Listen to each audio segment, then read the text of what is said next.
नमस्कार मित्रांनो, स्वागत आहे तुमचं आरोग्य आपल्या यूट्यूब चॅनलमध्ये. मित्रांनो, आज आपण वजन कमी करण्यासंदर्भातच एक नवीन अपडेट बघणार आहोत. ती म्हणजे की कॅलरी कशी बर्न करायची. मंडळी, आजकाल सगळ्याच जणांना कॅलरी बर्न करण्यासाठी वेगवेगळे प्रकार करतात. पण यामध्येच आता आपण एक नवीन प्रकार बघणार आहोत. ती म्हणजे की बाबा आपलं वाढलेल्या वजनासाठी आपण जी कॅलरीज असते ती कशी बर्न केली पाहिजे या संदर्भातली एक छोटीशी माहिती. तर मंडळी, वजन कमी करणे किंवा फिट राहायचं म्हटलं की डोळ्यासमोर येतात ते जिममधलं अवघड आणि कठीण व्यायाम प्रकार आणि तासनतास गाळलेला घाम. मंडळी, आजकाल वजन वाढणं, पोटाची चरबी आणि फिटनेसची चिंता अनेकांना सातावते.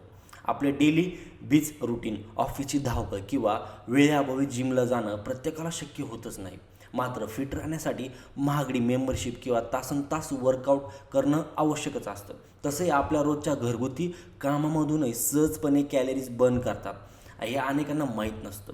आपलं शरीर फक्त वर्कआउट करतंच नाही, तर बसलेलं असताना, काम करताना, अगदी झोपतंही कॅलरीज जळत असतं. गरज असते ती फक्त आपल्या शरीराच्या ह्या नैसर्गिक फॅट बर्निंग प्रक्रियेला एक थोडी गती देण्याची. मंदरी न्यूट्रिशन निक्ता बेडे यांच्या मते शरीरातील अतिरिक्त चरबी जाण्यासाठी दरवेळी जिममध्ये जाण्याची किंवा कडक डाएट फॉलो करण्याची गरज नसते. आपल्या डेली लाईफस्टाईलमध्ये छोटे पण महत्त्वाचे बदल करून आपण कोणत्याही जास्तीची मेहनत न घेता दिवसाला 500 ते 800 कॅलरी सहज बर्न करू शकतो. ही पद्धत केवळ सोपी नसून वेट लॉस करण्यासाठी दीर्घकाळासाठी अत्यंत फायदेशीर ठरू शकते. दिवसाला तब्बल 500 ते 800 कॅलरीज बर्न करण्यासाठी वेगवेगळे करायची गरज लागत नाही. फक्त आपल्या डेली रुटीनकडे फिटनेसच्या नजरेतून पाहण्याची गरज आहे.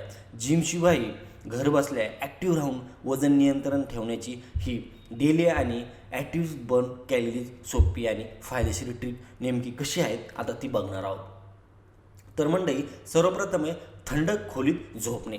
मंडळी, थोड्या थंड तापमानात झोपल्यामुळे शरीराला आपल्या मूळ तापमान जसं की कोर टेम्परेचर टिकून ठेवण्यासाठी जास्त मेहनत करावी लागते. या प्रक्रियेमुळे शरीरातील बर्न फॅट ॲक्टिव्ह होतो, जी चरबी जाण्याचे काम करते. त्यामुळे रात्रभर 100 ते 200 अतिरिक्त कॅलरीज बर्न होऊ शकतात. नंतर आहे योग्य पद्धतीने थंड पाणी पिणे. मंडळी, जेव्हा आपण थंड पाणी पितो तेव्हा ते शरीर ते गरम करण्यासाठी ऊर्जा खर्च करते. दिवसभरात 8 ते 10 ग्लास थंड पाणी पिण्याने सुमारे 70 ते 100 अतिरिक्त कॅलरीज बर्न होतात. हा बदल अतिशय छोटा पण परिणामकारक आहे. नंतर आहे नीट मेटाबॉलिझम खरे सिक्रेट. म्हणजे की नीट म्हणजे नॉन एक्सरसाइज ॲक्टिव्हिटी थर्मोनॉसिस. म्हणजे की फोनवर बोलताना उभे राहणं, कुणाची वाट पाहत असताना फेऱ्या मारणे किंवा जमिनीवर बसणे या सर्व अतिशय छोट्या मोठ्या हालचाली आहेत. व्यायाम न करताही या सवयी दिवसभर सुमारे 300 ते 500 अतिरिक्त कॅलरीज जाळण्यास मदत करतात. नंतर आहे नाश्त्यामध्ये प्रोटीनचे प्रमाण वाढवा. जसं की प्रोटीन पचवण्यासाठी आपल्या शरीराला ऊर्जाचा खर्च करावी लागते, ज्याला थॅमी इफेक्ट ऑफ फूड असं म्हणतात. 100 कॅलरी प्रोटीन खाल्ल्यावर यातील 20 ते 30 कॅलरी केवळ पचन प्रक्रियेतच खर्च होतात. सोबतच यामुळे पोट जास्त वेळ भरलेलं राहतं. परिणामी सारखी भूक लागत नाही. इतकंच नाही तर वारंवार होणारे केव्हिंग्ज देखील कमी होण्यास मदत मिळते. नंतर आहे सकाळी कवळे ऊन घेणे.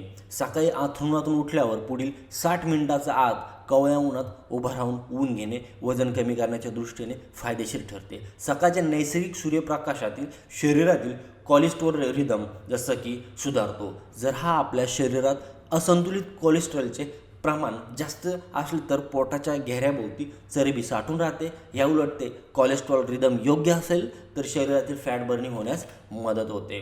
नंतर आहे डिस्टिंग फिटिंग. म्हणजे की सततचा मानसिक ताण आणि जास्त निर्णय घेण्याच्या ओझ्यामुळे शरीरातील कोलेस्ट्रॉलचे प्रमाण वाढते, जे चरबी जाण्याच्या प्रक्रियेला फॅट ऑक्सिडेज रोखते. मानवी मेंदू शरीरातील एकूण ऊर्जेचे सुमारे 20% ऊर्जा वापरतो, ज्यामुळे कामाचे नियोजन करा आणि प्रत्येक वेळी दिवसभरातील छोटे निर्णय घेण्याचे टाळा. तसं टेन्शन ताण कमी करा. तर म्हणजे अशा प्रकारे तुम्ही तुमची कॅलरी जी आहे की जी म्हणतो आपण वजन कमी करण्यासाठी आपण कॅलरी बर्न केली पाहिजे, तर ती तुम्ही अशा पद्धतीने करू शकता. तर म्हणजे ही होती छोटीशी माहिती कशी वाटली कमेंट करून नक्की कळवा. धन्यवाद.